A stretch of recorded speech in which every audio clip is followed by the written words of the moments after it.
Hi guys, welcome to another daily video. This one will be a little bit different because I will be talking about my setup after a major opening and how actually that saved me in one of the boards in the Federation tournaments in the last week.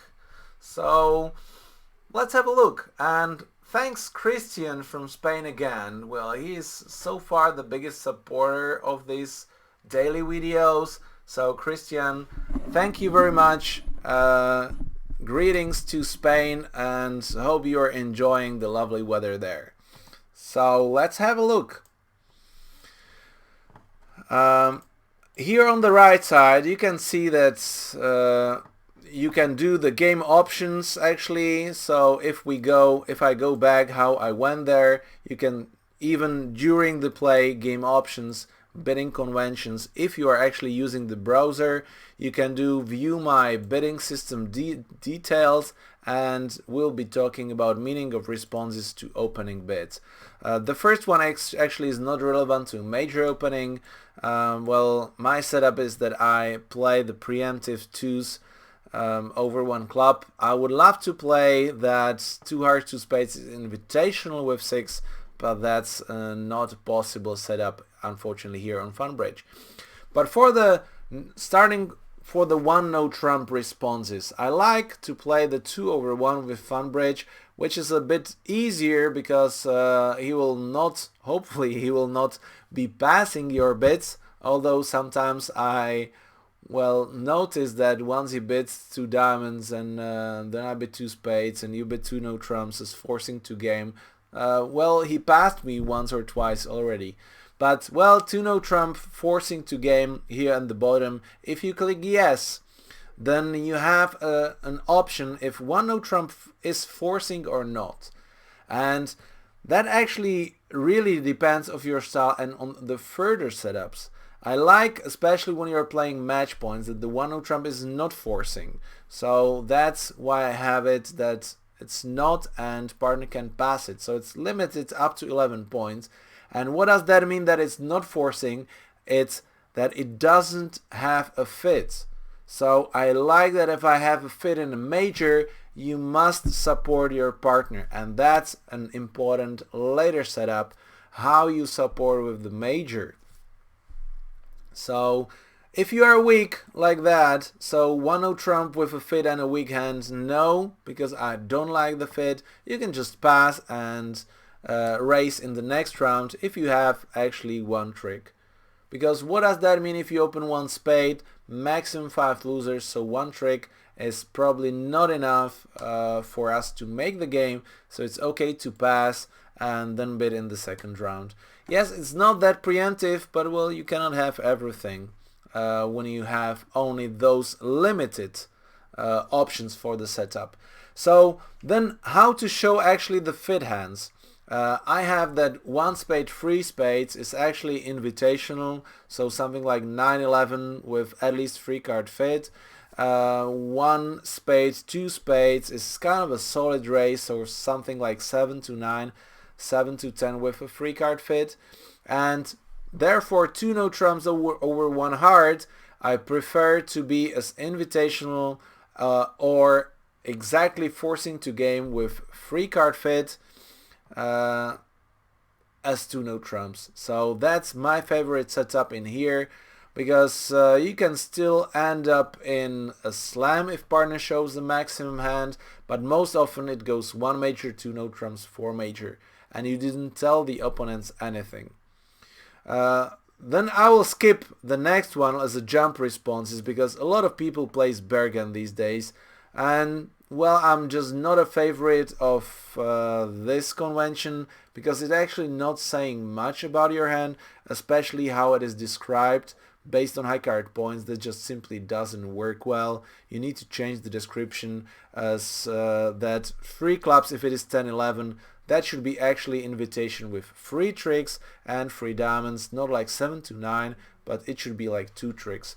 But FunBridge is not following this rules, so actually I just skip Bergen and have the jump responses to 3 in a minor actually for something else. You can either choose strong or invitational or natural with fit, and I think any one of these is better than Bergen. So the best, if you are for a combination of non-forcing no trumps and 2/1 forcing to game, is actually to use this as invitational with a 6 card. Because then these hands are not included in one no trump response, so it's much more easier than to pass non-forcing one no trump. And then 3 no trumps is actually a full card fit, 11-14, because if I have a forcing to game, I just don't want to jump to 3 no trumps. I bet 2 clubs and then we end up 3 no trumps, maybe from the better side. So 3 no trumps I use as actually forcing to game with 4 trumps, but not strong enough to bid 2 clubs and then bid strong fit. That's actually the strongest bid with a fit. 1 spade, 2 clubs, something, 3 spades. That's the strongest hand, 14-15 plus hand, and that's what I found out works quite well. So the rest is the respondings to other bids, so let's not bother with those at this board. And see that we have an example, 1 spade pass, and I have this hand. 6 diamonds led by ace king, so potentially 5 tricks, 6 if partner has the queen of diamonds, and like the 2 queens. So do you want to bid a no trump with this hand? Well, do you want to bid 2 diamonds as forcing to game? Well, this is not a forcing to game. If you have 2/1 starting from 10, that might be a good 2 diamond bid, and then probably 3 diamond bid as invitational 10-11. But if you have it directly, you can just bid 3 diamonds and let partner decide, because now we still have an option to play diamonds, to play spades, or to play no trumps. And after 3 diamonds, partner bids 3 hearts as actually a natural bid, so we don't have the club stopper, so now we have a chance to show our doubles and spade honor, and partner decides to bid 3 no trumps on this one, and we are happy about that. Hopefully one of our queens will be entries for an established diamonds. Okay, and well, we got a club lead which we expected, and see that partner had 5-3-3-2 with small 3 hearts, and he chose to bid 3 hearts as natural.